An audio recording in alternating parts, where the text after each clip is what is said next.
நேற்று வரைக்கும் திமுகவில் இருந்தவங்க அதிமுகவில் உண்டு கொளுத்தவங்க, அதிமுகவில் 7 தலைமுறைக்கு 700 கோடி 1000 கோடி எல்லாம் சொத்து சேர்த்தவங்க எல்லாம் வந்து பனையூர் பங்களாவில், அதுவும் பார்த்தா பாவமா இருக்குது தம்பி. பனையூர் பங்களாவுக்கு பின்னாடி அந்த ஒரு கேட் வச்சிருக்காங்க, பின் சைடு விக்கெட் கேட்டு, மூத்திர சந்தில முட்டிட்டு ஓடுறானுங்க எல்லாருமே.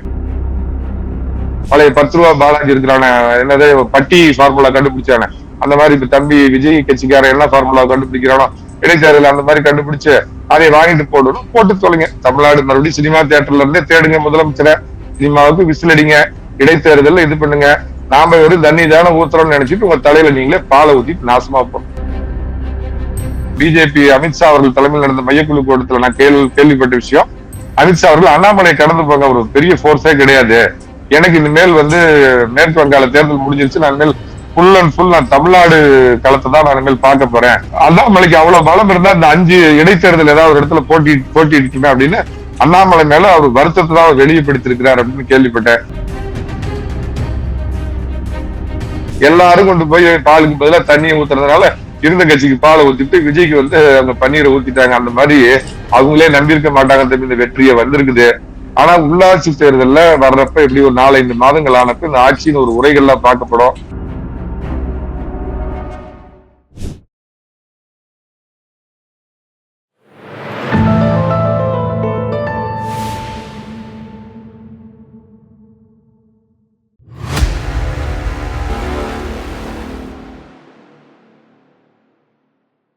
தாமரை டிவி நேயர்கள் அனைவருக்கும் வணக்கம். என்னிடமுடன் இணைந்திருக்கும் சிறப்பு விருந்தினர் அரசியல் விமர்சகர் சேலம் மணிகண்டன் அவர்கள். அவங்களிடம் கேட்பதற்கு நிறைய வாருங்கள், அவங்களிடமே கேட்போம். சார் வணக்கம். சார் வணக்கம் சார். தாமரை டிவி நேயர்களுக்கு என்னுடைய வணக்கம் சார். இப்போ விஜய் அவர்கள் 1 மாசம் ஆட்சி அமைச்சது, அதுக்கப்புறம் சவுக்கு சங்கர் அவங்க பிரஸ் மீட் கொடுத்தது, அண்ணாமலை அவர்கள் புதிய கட்சி ஆரம்பிக்க போறாங்க அப்படின்னு ஏகப்பட்ட விஷயங்கள் இருக்கு. முதல்ல இந்த விஜய் அவர்களுடைய 1 மாசம் ஆட்சி எப்படி சார் பாக்குறீங்க? என்ன அவருடைய பழைய பாணியில சொல்றதுன்னா வெற்றிகரமான 35வது நாட்களை கடந்து அப்படின்னு போஸ்ட் அடிச்சு ஓட்டலாம். ஏன்னா மரியாதைக்குரிய இன்றைய முதலமைச்சர் சினிமாவில் உச்ச நட்சத்திரமா இருந்து வந்தாரு. அதனால வெற்றிகரமாக 35வது நாளை கடந்து வசூலை அள்ளி குவிக்கிறது அப்படின்னு சொல்லலாம். வசூலுங்கிறது சினிமா பாணியில சொல்றேன், அரசாங்கத்துல வசூல் ஆரம்பிச்சிட்டாங்களா இல்லையா அப்படின்னு தெரியலைங்க. பொதுவா ஆனஸ்டா முதல்ல என்ன சொல்லுவாங்கன்னா, முதல்ல 67 காங்கிரஸ் வீழ்த்திட்டு அறிஞர் அண்ணா அவர்கள் ஆட்சி பிடிச்சப்ப பெருந்தலைவர் காமராஜர் பெருந்தன்மை என்ன சொன்னாருன்னா, அவங்க இப்பதான் புதுசா வந்திருக்காங்கன்னே, குறைஞ்சது அவங்களுக்கு 6 மாசம் ஆகும்னே, 6 மாசம் இந்த அரசாங்கத்தை நான் எதுவும் விமர்சனம் பண்ண மாட்டேன், அதுக்கப்புறம் தான் இந்த அரசாங்கத்தை நான் விமர்சனம் பண்ணுவேன். அதனால பொதுவா அதுல இருந்து என்ன ஒரு மரபு சொல்லுவாங்கன்னா, ஒரு புதிய அரசாங்கம் அமைந்தா அதுக்கு 6 மாதங்கள் தேனிலவு, அது வரைக்கும் அது விமர்சனம் பண்ணக்கூடாது அப்படிம்பாங்க. பட் அரசியல் சித்தாந்தம் காலகாலமா இருந்த ட்ரெடிஷனல் அரசியலே மாற்றி ஒரு 2.5 வருஷத்துல கட்சியை தொடங்கி ரீல்ஸ் மூலமாவும் யூடியூப் மூலமாவும் சோசியல் மீடியா மூலமாவும் ஆட்சியை பிடிச்ச விஜய் எவ்வளவு அவங்க கட்சிக்காரங்க வேகமா இருக்காங்களோ அதே மாதிரி வேகத்தோட அவங்க வந்த ஒரு 2-3 மாதங்கள்லயே அரசியலை கத்துக்குவாங்கன்னு நினைக்கிறேன். அரசியல்லாம் கத்துக்கிட்டாங்க, ஆட்சி எப்படி கத்துக்கிறதுன்னு தான் பிரச்சனை. அதான் அரசியல்ல வந்து 10 நாள்ல குதிரை பேரம், யானை பேரம், கழுத பேரம் எல்லாமே பண்ணாங்க. அதனால அரசியல்லாம் அவங்க கத்துக்கிட்டாங்க, அதெல்லாம் நம்பர் 1. ஆட்சி நிர்வாகத்தை எப்படி கத்துக்க போறாங்க அப்படின்னு தெரியல. 2வது ஒரு மாதத்திலேயே பாத்தீங்கன்னா இந்த பாலியல் ரீதியான குற்றச்சாட்டு வந்து எப்படி கடந்த திமுக பிரமுகர்கள் பாலியல் குற்றச்சாட்டுல வந்து கடந்த திமுக ஆட்சியில் அவங்க மேலேயே நிறைய குற்றச்சாட்டுகள் வந்ததோ அதை விட ஒரு பொட்டு அதிகமா வந்து புதிய அரசியல்வாதிகள், நேற்று ரசிகர் மன்ற குஞ்சுகள் இவங்க மேல வந்து நிறைய குற்றச்சாட்டு வருது. ஒரு சிட்டிங் எம்எல்ஏ மேல ஒரு பகீர் குற்றச்சாட்டு வந்திருக்குது. இன்னைக்கு பாத்தீங்கன்னா நேற்று கேள்விப்பட்ட சேலத்துல ஒரு சாவேக பிரமுகர் மேல இதே மாதிரி ஒரு பெரிய கூட்டு பாலியல் குற்றச்சாட்டு, இந்த பெண்களை ஆபாசமா வீடியோ எடுத்து மிரட்டுறதுங்கிற மாதிரி இதெல்லாம் வந்திருக்குது. இதெல்லாம் உண்மையான அக்கறை செலுத்தி தப்பு செய்பவர்கள் யாராக இருந்தாலும் அவங்களை தூக்கி கட்சி விட்டு வெளியே எரிஞ்சாருனா தான் இவர் தீய சக்தி, இல்லைன்னா இவரு வந்து மன்னிக்கணும் இவர் தூய சக்தி, இல்லைன்னா அப்புறம் இவரும் தீய சக்தியில் தான் மக்களால் வந்து பார்க்கப்படுவார். இதுதான் அவருடைய 1 மாத ஆட்சியினுடைய ஒரு எக்ஸ்போசரா நான் பாக்குறேன். இன்னும் ஒரு 2 மாதங்கள் பொறுத்திருந்து அவரை பத்தி முழுமையா விமர்சனம் பண்றதுதான் சரியா இருக்கும்னு நினைக்கிறேன். இந்த உளவுத்துறை ரிப்போர்ட்லாம் இருக்குல்ல, உளவுத்துறை ரிப்போர்ட்லாம் போன முதலமைச்சர் மு க ஸ்டாலின் அவருடைய ஆட்சியில பார்த்தோம் அப்படின்னா ஒரு 2-3 பேர் கடந்துதான் முதலமைச்சர் கிட்டே போகும், முதலமைச்சர் போகும்போது ஃபுல்லா போகல அப்படின்னு சொல்லிட்டு ஒரு குற்றச்சாட்டுகள் இருந்தது. இப்போ என்ன குற்றச்சாட்டுகள் வைக்கிறதுனா ஜெகதீஷ் பழனிசாமி, அதுக்கப்புறம் ஜான் ஆரோக்கியசாமி இவங்களெல்லாம் தாண்டிதான் போகுது அப்படின்றாங்க. உங்களுடைய கருத்து எப்படி சார்? எம்.கே. ஸ்டாலின் அவங்கள மாதிரி தான் ஆட்சி தொடருதுன்னு நினைக்கிறீங்களா? சார், கட்சிக்கு அப்பாற்பட்டு உண்மையா சொல்லணும்னா உளவுத்துறை அறிக்கை தினமும் அந்த டெய்லி ரிப்போர்ட் அப்படிங்கிறது யாரு சத்திய பிரமாணம் எடுத்து முதலமைச்சரா இருக்கிறாங்களோ அவங்களுக்கு மட்டுமே கொடுக்கப்படுகின்ற ஒரு பிரத்யேக ஒரு ரகசிய அறிக்கை, அதான் அதோடைய அர்த்தம். அப்படிங்கிறப்ப முதலமைச்சருடைய பார்வைக்கு மட்டும்தான் அது போகணும். ஆனால் உண்மையை சொல்லணும் அப்படின்னா ஜெயலலிதா அவங்க இருந்தப்பையும் சசிகலா முதல்ல அதை படிச்சுட்டு தான் அவங்க கிட்ட கொண்டு போவாங்க அப்படின்னு சொல்ல கேள்விப்பட்டிருக்கிறோம். அது உண்மையும் கூட. அதே மாதிரி பாத்தீங்கன்னா இன்றைய முதலமைச்சர் அவரு சினிமா துறையில இருந்து வந்தவரு, தான் ஒரே அதிகார மையம் தான், தன்னை சுத்தி எந்த அதிகார மையமும் இல்லைன்னு வெளியே சொல்லிக்கிட்டவர். அவரை சுத்தி ஒரு 2-3 அதிகார மையங்கள்கிட்ட போயிட்டு தான் முதலமைச்சர்கிட்ட போகுது அப்படிங்கிறது மிக மிக தவறானது. இதுல நான் 2 பேர்த்த நான் குறிப்பிட்டு சொல்லுவேன். என்னால எந்த காலத்திலும் ஏத்துக்க முடியாத தமிழ்நாட்டின் தீய சக்தியா விளங்கக்கூடிய திமுகவினுடைய தலைவர் கருணாநிதி அவர்கள் முதலமைச்சரா இருந்தப்ப ஒருபோதும் இந்த மாதிரி உளவுத்துறை ரிப்போர்ட்டை யாரையும் படிக்க அவர் அனுமதிச்சது கிடையாது. நேரடியா அந்த சீலிடப்பட்ட அந்த உளவுத்துறை ரிப்போர்ட்டுங்கிறது திரு கருணாநிதி அவர்கள் மட்டுமே, அவருக்கு மட்டும்தான் போகும். அந்த உளவுத்துறை அறிக்கையை தினமும் படிச்சு பார்த்துட்டு அதுக்கு ஏற்ற சில நடவடிக்கைகளை எடுப்பார் அப்படின்னு நான் சொல்ல கேள்விப்பட்டிருக்கேன். துக்ளக் போன்ற பத்திரிகைகளை அந்த மாதிரி செய்தி வரவும் நான் கேள்விப்பட்டிருக்கிறேன். அதற்கு அடுத்தது பாத்தீங்கன்னா சாமானியனா இருந்து கீழ்மட்டத்துல இருந்து வந்து திரு எடப்பாடி பழனிசாமி முதலமைச்சர் சீட்னா என்னன்னே தெரியாது. அவர் உட்கார்ந்தப்பையும் அவரை தாண்டி யாரும் அந்த உளவுத்துறை ரிப்போர்ட்டை படிச்சது கிடையாது அப்படின்னு நான் கேள்விப்பட்டிருக்கிறேன். இப்போ ஜெயலலிதா ஆட்சி காலத்தில் தொடர்ந்த அதே விஷயத்த இன்றைக்கு வந்து தூய சக்தின்னு சொல்ற அந்த தீய சக்தி வழியில இந்த தூய சக்தி போறாரு. இந்த தூயன்னு மாத்தி மாத்தி பேசலாம், நமக்கே கொஞ்சம் கன்ஃபியூஸ் ஆகுது. அதனால இவர் தீய சக்தியா தூய சக்தியான்னு தன்னை இது பண்ணிக்கணும். வெளிப்படையா அவர் வந்து அதிகார மையம் நான் மட்டும்தான் இருப்பேன் அப்படின்னு சொல்லியிருக்காரு.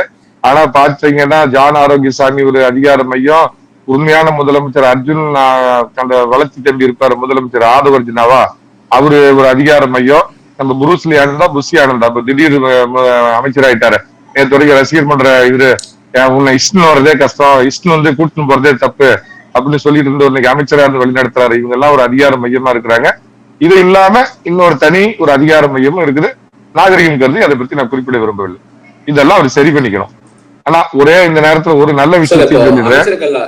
இந்த ஒன்றிய அரசு குன்றிய அரசு என் வீட்டுக்கு கக்கூசில தண்ணி வரலனா கூட மோடி தான் காரணம், அமித்ஷா தாடி தான் காரணம், RN ரவி தான் காரணம், கவர்னர் தான் காரணம்னு இங்க முந்தா நாள் வரைக்கும் முழக்கப்பட்டு இருந்தாரு. சொந்த தொகுதியிலே VK பாபுனால இப்படி செய்யப்பட்டாரு MK ஸ்டாலின்.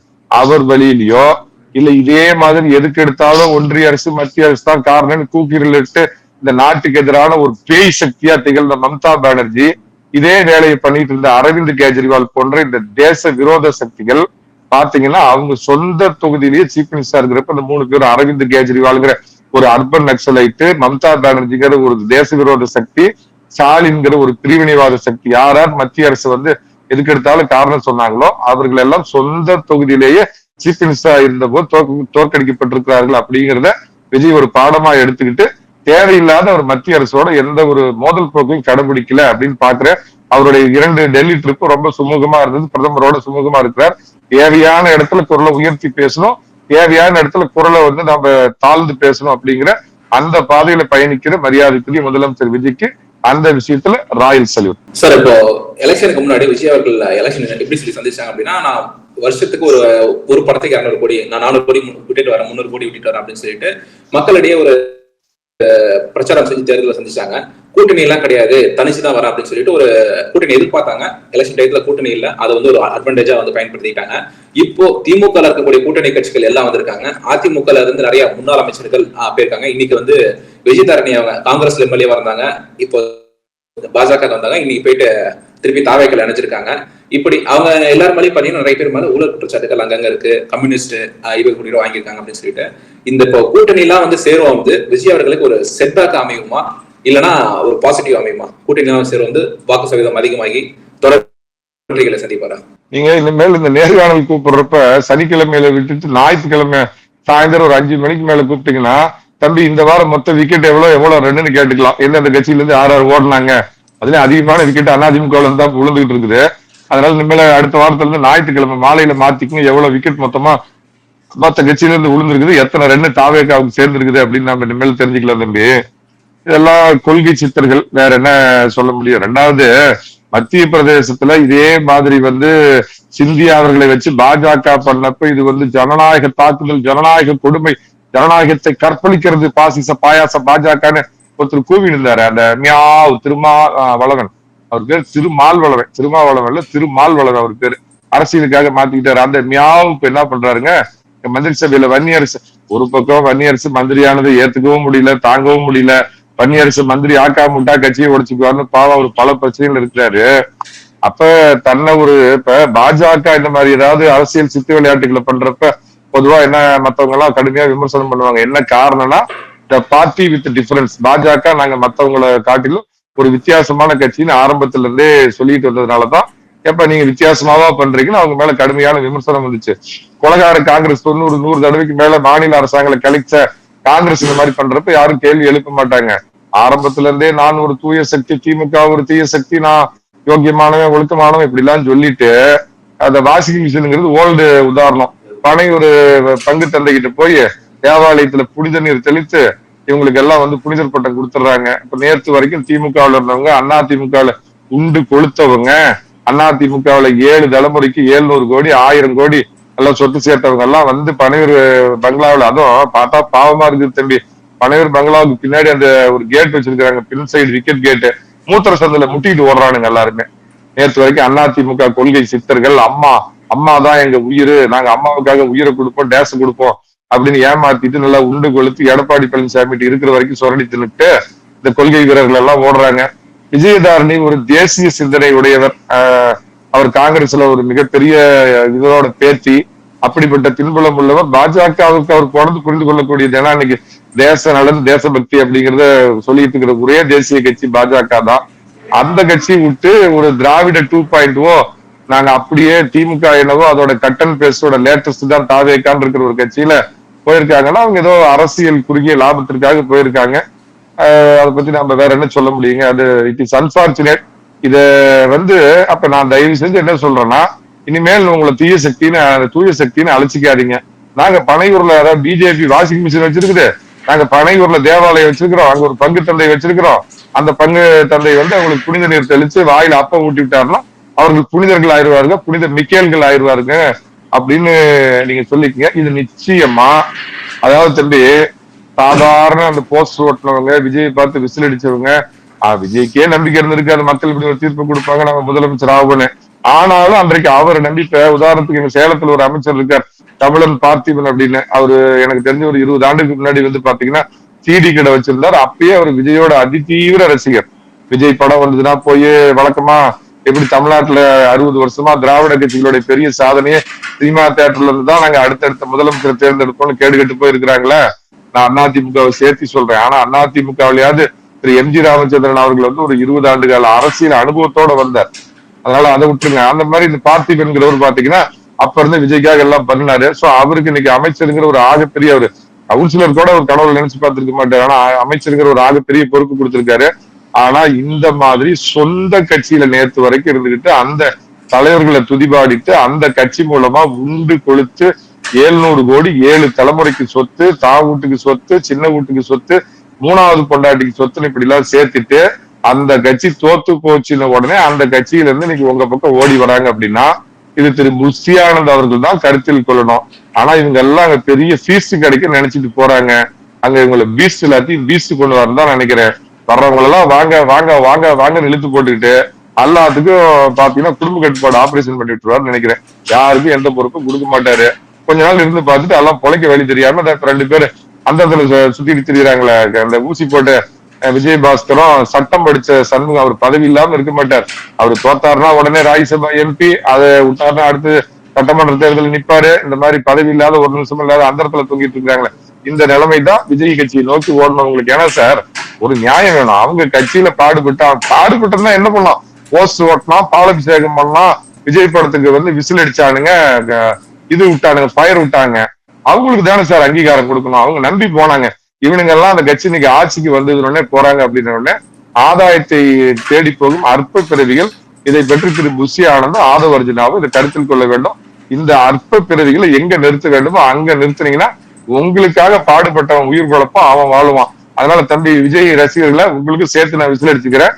என்ன எதுவும் கண்டபடி திட்டாதீங்க கமெண்ட்ல. கூட்டணி கட்சிகள்லாம் வந்திருக்காங்க. திமுகல இருந்து அதிமுக நிறைய கட்சிகள்ல இருந்து உறுப்பினர்கள் சேர்ந்திருக்காங்க. மக்களிடையே இது ஒரு வரவேற்பு பார்க்கப்படுமா? 2029 உள்ளாட்சி, 2027, 2031 மக்களிடையே வரவேற்பு பார்க்கப்படுமா? வாக்கு சதவீதம் அதிகரிக்குமா? இல்ல இது ஒரு விஜய் அவங்களுக்கு ஒரு வீழ்ச்சியா இருக்குமா? மக்கள் மத்தியில இது ஒரு பெரிய தாக்கத்தை ஏற்படுத்தாது. ஏன்னா அரசியல்வாதிகள் எல்லாம் அவங்க 70 ஆண்டு காலமா பார்த்துட்டு இருக்கிறாங்கல்ல. காளிமுத்து ஜெயலலிதா அம்மாவை பத்தி திட்டா உதிர்ந்த ரோமன்னாரு, கறந்த பால் மடி புகாது, இதெல்லாம் நான் நாகரிகமா சொல்றேன். அதை விட அவங்களுடைய தனிப்பட்ட வாழ்க்கையெல்லாம் பேசிட்டு அப்புறம் அதே காளிமுத்துக்கு ஜெயலலிதா அம்மா கூப்பிட்டு பதவி கொடுத்தாங்க. அங்க உட்காந்துட்டு அதே கும்பிட போட்டாரு. சபாநாயகரெல்லாம் இருந்தாரு. ஜெயலலிதா அம்மாவை கடுமையா விமர்சனம் பண்ணவங்க. கருணாநிதியை கருவின் குற்றம்னாரு நாஞ்சில் மனோகரன். இதெல்லாம் உங்களுக்கு தெரிஞ்சிருக்காரு. கருவின் குற்றையோ, நீ பிறந்ததே குற்றையா அப்படின்னு நாஞ்சில் மனோகரன் அந்த காலத்து மந்திரகோள் மைனர் மந்திரவாதின்பாங்க. ஒரு மந்திரகோள் வச்சுக்கிட்டே இருப்பாரு நாஞ்சில் மனோகரன், கருப்பா கண்ணாடி போட்டுக்கிட்டு. வைகோ இப்ப சமீபத்துல ஒரு 4 வருஷத்துக்கு முன்னாடி கலைஞர் இதற்கு பதிலாக ஆதி காலத்திலிருந்து மனிதகுலம் தோன்றிய காலத்திலிருந்து செய்யக்கூடிய அந்த தொழிலை செய்யலாம் அப்படின்னாரு. அதுக்கு அர்த்தம் என்னன்னு கேட்கறவங்களே புரிஞ்சுக்குவாங்க.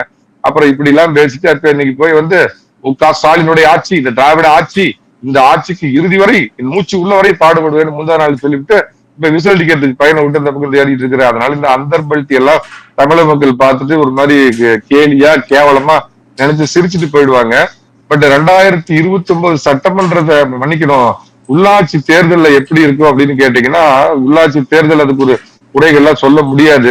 அதாவது யாருமே தம்பி உள்ளபடியே விஜய் வருவார்னு நினைச்சு யாரும் ஓட்டு போடல. ஒரு உதாரணம் சொன்னா உங்களுக்கு புரியும். நாளைக்கு காலையில ஒரு கிராமத்துல சொன்னாங்களா, நாளைக்கு காலையில ஒரு பெரிய சாமியார் வராரு, அதனால அந்த சாமியாருக்கு வந்து நம்ம எல்லாம் அவருக்கு அபிஷேகம் பண்ணணும். உங்க வீட்டுல இருந்து எல்லாரும் ஒவ்வொரு டம்ளர் பால் கொண்டு வந்து நைட் ஒரு பெரிய பாத்திரம் வைக்கிறோம், அதுல பாத்திரத்தை ஊத்துக்கு காலையில சாமியார் வந்தோடனே அவருக்கு அபிஷேகம் பண்ணலாம் அப்படின்னாங்களாம்.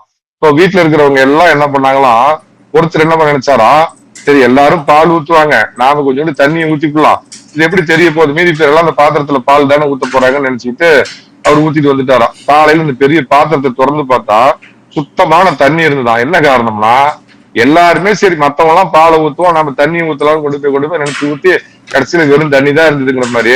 நம்ம வீட்டுல நம்ம பேரன் சொல்றான், நம்ம வீட்டுல நம்ம மகன் சொல்றான், நம்ம பேத்தி சொல்றான், அதனால ஒரு ஓட்டு விஜய்க்கு போடுவோமே அப்படின்னு போட்டாங்க.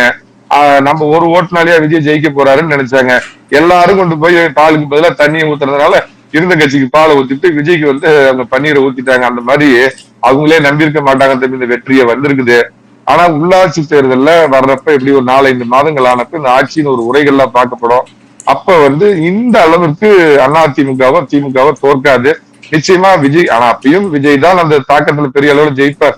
ஏன்னா மாநிலத்துல ஆளுங்கட்சியா இருக்கிறப்ப, 2வது ஆட்சி அதிகாரத்துல வந்ததுக்கு அப்புறம் இவங்க ஒண்ணும் கத்துக்குட்டி அணில் குட்டி எல்லாம் இல்ல, அவங்க பண்ண எல்லா தொழிலையும் இவரும் பண்ணுவாருங்கிறப்ப ஓரளவிற்கு அதிமுக திமுக வந்து வெற்றி பெறுவதற்கான வாய்ப்பு இருக்குது.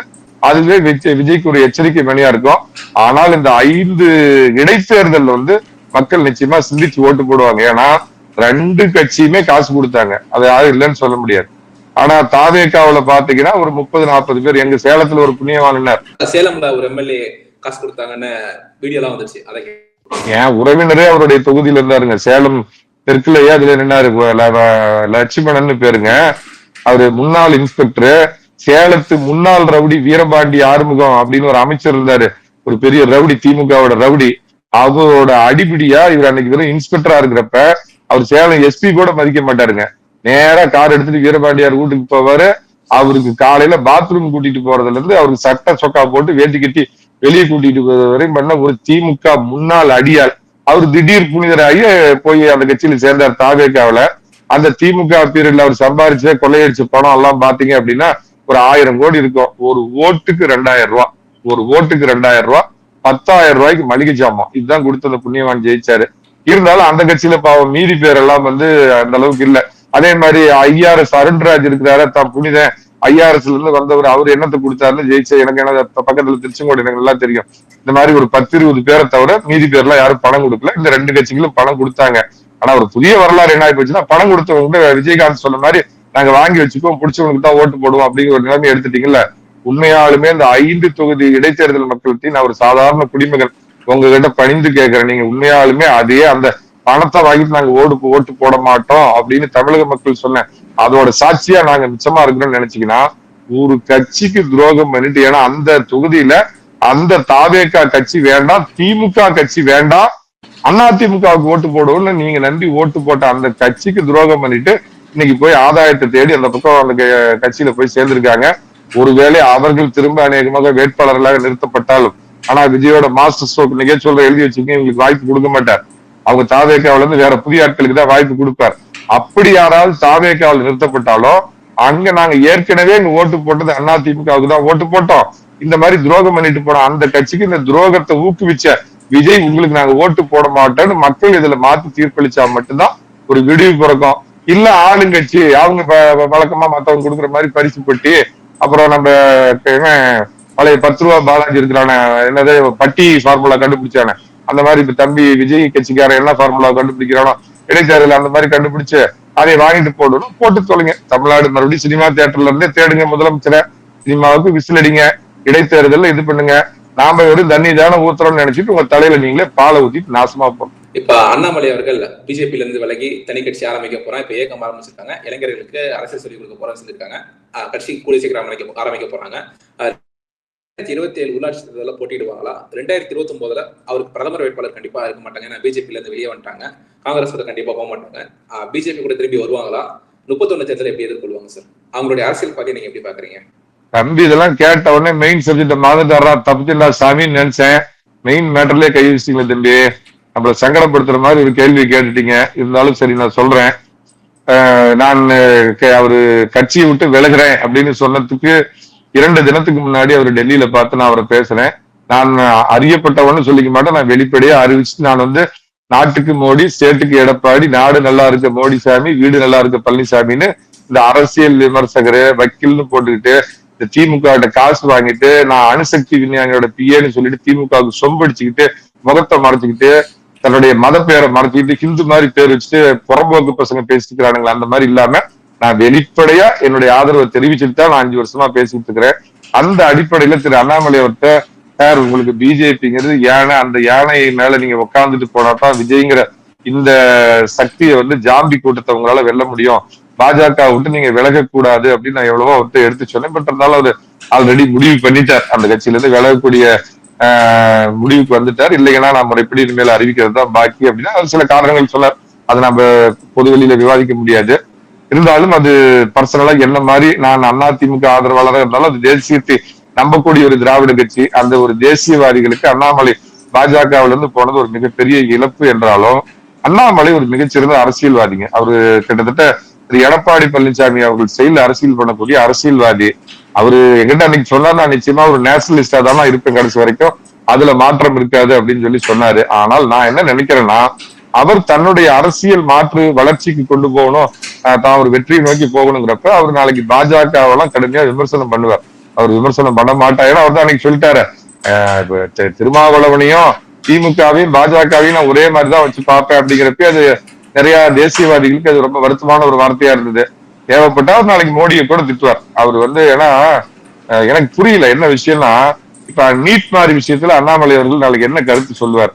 இல்லைங்கன்னா நீட் தேவையில்லைங்கன்னா தமிழ்நாட்டு மக்கள் எல்லாம் நாங்கெல்லாம் ரொம்ப படிப்பறிவுல பின்தங்கி இருக்கிறோம், ஆனா பீகாருக்காரன் புத்திசாலி, ஏன்னா இங்க இருக்கிறவன் பீடாவாயன் பீகாருக்காரன் படிக்காதவன் பாடுங்க. ஆனா நீட் தேர்வுல மட்டும் என்ன சொல்லுவானுங்க அப்படின்னா ஐயோ எங்க கிராமப்புற மாணவர்கள் எல்லாம் பின்தங்கணுங்க அப்படின்னு பாருங்க. அந்த நிலைமை அண்ணாமலை எடுத்தாருன்னா அது ஒரு கேலி கூத்தாயிடும். 10ஓட 11 அத்தோட 11 அப்படின்னு கேலி கூத்தாயிடும். இல்லைங்கன்னா நீட் தேர்வு நிச்சயமா அவசியமானது. சாதாரண பீகார்காரன் நீட் தேர்வு எழுதுறப்ப எல்லா விதத்திலையும் கல்வி தரத்துல உயரத்துல இருக்கிற தமிழ்நாட்டுக்கு நீட் என்னன்னா உங்களுக்கு கேட பண்ண போகுதுன்னு பேசினார்னா பாத்தியா பாஜக காரன் மறு சீட்டு வந்துட்டா நாங்க அப்பயே சொன்னோம்ல அப்படின்னு மற்றவங்களோட அந்த பேச்சுக்கு அவருக்கு காரணமாயிடுவார். அதுக்கு பேசாம பிஜேபியில இருந்திருக்கலாமா பாஸ்? ஒண்ணு நீங்க இந்த மாநில நலனை வலியுறுத்தி அப்படின்னு பேசுறீங்கன்னாவே அதுக்கு இங்க 100 பேர் இருக்கிறான். இங்க ஒருத்தர் 2 பேர் இல்ல. நேத்து கட்சி ஆரம்பிச்சவன் நாளைக்கு சாவ போற கட்சி எல்லாம் பாத்தீங்கன்னா மாநில சுயாட்சி மாநில நலனை வலியுறுத்துறோம் அப்படின்னு இந்த பஜனை பாடுறது 1967 இருந்து கர்மாந்திரம் இதேத்தான பாடுனானுங்க. இது பாடுறதுக்கு இங்க நிறைய பேர் இருக்கிறப்ப அதுல ஒன்னா இது போய் எப்படி வெற்றி பெற போறாரு? இல்ல நான் ஒரு தேசிய தன்மையோட கருப்பையா மூப்பனார் அவர்கள் அந்த நிலைமையை எடுத்தார். வளமான தமிழகம் வலிமையான பாரதம் அப்படின்னு அண்ணாமலை அவர்கிட்ட பேசுறதுக்கு கூட சொன்னேன், சார் நீங்க ஜி.கே. வாசன் கேட்டு இந்த ஸ்லோகன் உங்க கட்சிக்கு நீங்க வச்சுக்க சார் அப்படின்னு சொல்லி சொன்னேன். சோ அண்ணாமலை அரசியல் தமிழ்நாட்டுல தவிர்க்கப்பட முடியாது தம்பி. அவர் நிச்சயமா ஒரு போர்ஸா உருவெடுப்பார், அதுல சந்தேகமே கிடையாது. ஆனால் அவரு நிறைய இன்னும் பாஜக நண்பர்கள் நினைச்சிட்டு இருக்காங்க பாஜகவோட ஒரு சாஃப்ட் கார்னரா இருப்பாங்கன்னு. அதே மாதிரி இந்த மணின்னு ஒரு மூத்த பத்திரிகையாளர் இருக்கிறாரு. அவரு பாத்தீங்கன்னா காசெல்லாம் வாங்க மாட்டார், நேர்மையா பேசுவாரு. ஆனா என்ன பிரச்சனைனா காலையில பாத்ரூம்ல ஒரு கக்கா விளையாடா கூட மோடி தான் காரணம், அதுக்கு பிஜேபி தான் காரணம். அவர் சொல்றாரு அமித்ஷா மோடியினுடைய முழு ஆதரவோடு தான் அண்ணாமலைக்கு ஒரு மறு வச்சு வெளியே அனுப்பிச்சுட்டு இருக்காங்க. சுத்த பொய்யுங்க, அயோக்கியத்தனம். அதாவது ஒரு உண்மையை பேசாம கூட நீங்க கடந்து போயிடலாம். உண்மைக்கு மாறான மோடியும் அமித்ஷாவும் நான் அறிந்தவரை, நான் ஒரு சின்ன ஒரு துரும்பு, ஆனா எனக்கும் சில சோர்சஸ் டெல்லியில இருக்கிறாங்க. நான் ஒரு 13 ஆண்டு காலம் பாஜகவில் பயணித்தவன். அந்த அடிப்படையில சொல்றேன், அமித்ஷா கடும் வருத்தத்தில் இருக்கிறார். நாம பார்த்து இந்த கர்நாடகத்துல ஒரு 50 IPS பிள்ளைகள்ல இருந்த ஒரு பிள்ளையை கண்டுபிடிச்சு பிஎல் சந்தோஷ் மூலமா கொண்டு வந்து அண்ணாமலைங்கிற பிள்ளைக்கு யாருக்கும் கொடுக்காத இவ்வளவு சுதந்திரத்தை கொடுத்து இவ்வளவு பணத்தை செலவு பண்ணி நம்மளை வளர்த்தனவர் இன்னைக்கு நம்மளை விட்டு வெளியே போறார் அப்படின்னு கடுமையான வருத்தத்துல அவங்க இருக்கிறாங்க.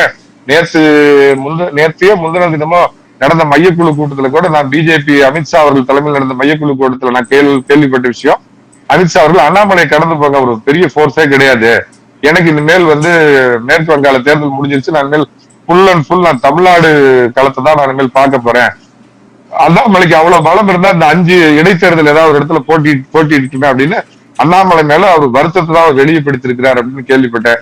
அவர் பாஜகவோட இணக்கமா இருப்பாரான்னு எனக்கு தெரியல. ஆனால் அவர் தமிழகத்தில் ஒரு தவிர்க்கப்பட முடியாத சக்தி. விஜய்க்கு ஒரு மாற்று இடம், அதாவது திமுகவை பின்னுக்கு தள்ளிட்டு அவர் நிச்சயமா முன்னேறதுக்கான வாய்ப்பு அவர்கிட்ட இருக்குது. இது என்ன அப்படின்னா, ஒரு விதத்துல திமுக இனிமேல் ஒரு சபார்டினேட் கட்சியா மாறும். அதிமுக ஏற்கனவே பெரிய கிரைசிஸ்ல இருக்குது. அதே மாதிரி அண்ணாமலை மிக அற்புதமான ஒரு பாலிடிக்ஸ் கையில் எடுப்பாருங்க. அதாவது விஜய் இன்னைக்கு ஜெயிச்சு வந்திருக்கிறது பாத்தீங்க அப்படின்னா, மைனாரிட்டியில ஒரு மக்களான கிறிஸ்தவர்கள் மற்றும் தலித்துகள் இவங்க ஓட்டுல தான் அவர் இன்னைக்கு ஆட்சியில உட்கார்ந்து இருக்காரு. அப்படிங்கிறப்ப இது அதர் ஓபிசி மக்கள் மத்தியில இது ஒரு மனசுல அவங்களுக்கு ஒரு சின்ன ஒரு லேசான புள்ளியா, ஓபிசின்னு சொல்ற அதர் பேக்வர்ட் கிளாஸ் மக்கள்ல இவங்க 2 பேரும் விஜய்க்கு ஆதரவு கொடுத்திருக்காங்க. முஸ்லிம்கள் பாத்தீங்கன்னா எப்பயும் திமுகவுக்கு ஆதரவா இருக்கிறாங்க. அப்படிங்கிறப்ப இந்த ஓபிசி கன்சாலிடேஷன்ங்கிற ஒரு விஷயத்தை அண்ணாமலை கையில் எடுப்பார் அப்படின்னு எனக்கு தோணுதுங்க. அதை அவரு நிச்சயமா ஒரு பெரிய விஷயமா கையில் எடுப்பார்.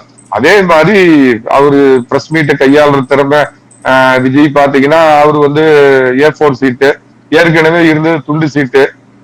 2 பேருக்கு இயல்பாவே பேச தெரியாது. இவரு பின்னி பெடல் எடுப்பார், 4-5 லாங்குவேஜ் தெரியும், படிச்ச IPS அதிகாரி. கட்சி ஆரம்பிச்ச உடனே இந்த அரசாங்கத்துக்கு தினமும் 4-5 கேள்வி அப்படின்னு கேள்வி எல்லாம் போட்டு வணக்கினார்னா விஜய்க்கு நிச்சயமா ஒரு மாற்றா அவர் போவார். அதே சமயத்துல என்னுடைய பர்சனல் விருப்பம், தேசியத்தை உள்ளடக்கிய ஒரு திராவிட கட்சியாக இந்த இந்திய அரசியலமைப்புக்கு எதிராகவோ, கவர்னருக்கு எதிராகவோ, ஜனாதிபதிக்கு எதிராகவோ, மத்திய அரசு, ஒன்றிய அரசு, துன்றிய அரசுன்னு கேவலப்படுத்தாம தேசியத்தை முன்னிறுத்தி தமிழகத்துல ஒரு சாப்ட் ஹிந்துத்துவ அரசியல் பண்ணிட்டு இருந்த அதிமுக எந்த விதத்திலும் அழிந்து போய்விடக் கூடாது அப்படிங்கிறது என்னுடைய விருப்பம். அதை புரிந்து கொண்டு திரு எடப்பாடி பழனிசாமி அவர்களும் சில மாற்றங்களை கொண்டு வருவார்.